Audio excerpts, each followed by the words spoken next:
ನಮಸ್ಕಾರ. ಇವತ್ತು ನಾಗನೂರಲ್ಲಿ ನನ್ನ ಪಾಲಿಗೆ ಒಂದು ಇತಿಹಾಸ ದಿನ ಅಂತ ಅನ್ಕೋತೀನಿ. ಯಾಕಂದ್ರೆ 79ನೇ ಸ್ವತಂತ್ರ ಭಾರತದ ದಿನಾಚರಣೆ ಆಚರಣೆ ಮಾಡ್ತಾ ಇದ್ದೀವಿ. ಅದು ರಾತ್ರಿ 12 ಗಂಟೆಗೆ ಧ್ವಜಾರೋಹಣೆ ಮಾಡ್ತಾ ಇದ್ದೀವಿ. ಯಾಕಂದ್ರೆ ನಾಗನೂರು ಜನ ಇಲ್ಲಿ ನಾನು ಹೋಗ್ತಾ ಇದ್ದೆ ಮೂಡಿನಿಂದ ಗೋಕಾಕು, ನೀವು ಇಲ್ಲೇ ನಿಂತು ಧ್ವಜಾರೋಹಣೆ ಮಾಡಿ ಹೋಗ್ಬೇಕಂತದಕ್ಕೆ ರಾತ್ರಿ 12 ಗಂಟೆ ಕರೆಕ್ಟಾಗಿ ನಾಗನೂರು ಗ್ರಾಮದಲ್ಲಿ ಧ್ವಜಾರೋಹಣ ಮಾಡಿ ಭಾರತ ದೇಶಕ್ಕೆ ನಾವು ಗೌರವ ಸಲ್ಲಿಸ್ತಾ ಇದ್ದೀವಿ. ನಮ್ಮೆಲ್ಲರೂ ಪುಣ್ಯ ಭಾಗ್ಯ ಅಂತ ಭಾವಿಸ್ತೀನಿ. ಯಾಕಂದ್ರೆ ಎಲ್ಲರೂ ವಿಶೇಷವಾಗಿ ಬೆಳಗ್ಗೆಲ್ಲ ಅಂದರೆ ಎಲ್ಲ ಶಾಸಕರು, ಸಚಿವರು, ಮುಖ್ಯಮಂತ್ರಿಗಳು, ಪ್ರಧಾನಮಂತ್ರಿಯವರೆಲ್ಲ ಬೆಳಿಗ್ಗೆ ಧ್ವಜಾರೋಹಣ ಮಾಡ್ತಿದ್ರು. ನಮಗೆ ರಾತ್ರಿ ಕರೆಕ್ಟಾಗಿ 12 ಗಂಟೆಗೆ, ಯಾಕಂದ್ರೆ 1947ನೇ ಇಸುವಾಗ ರಾತ್ರಿ 12 ಗಂಟೆಗೆ ನಮ್ಮ ಸ್ವತಂತ್ರ ದಿನಾಚರಣೆ ಅಂದರೆ ಆಚರಣೆ ಮಾಡುವಂಥ ಅಂದಿನ ಪ್ರಧಾನಮಂತ್ರಿಗಳು ಮಾಡಿದ್ರು.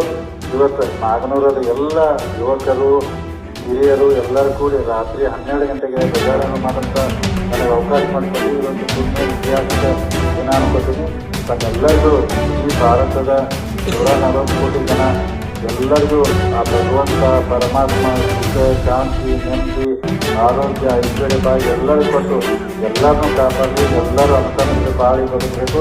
ನಮ್ಮ ಭಾರತ ದೇಶಕ್ಕೆ ಇನ್ನೂ ಹೆಚ್ಚಿನ ಶಕ್ತಿ ತುಂಬುವಂಥ ಕೆಲಸ ಎಲ್ಲರೂ ಇದ್ದಂಥ ಪ್ರಜೆಗಳು, ರಾಜಕಾರಣಿಗಳು ಎಲ್ಲರೂ ಮಾಡಬೇಕು.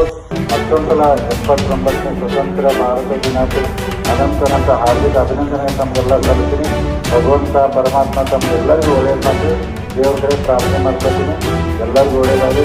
बोलो भारत माता की, बोलो भारत माता की, वंदे वंदे।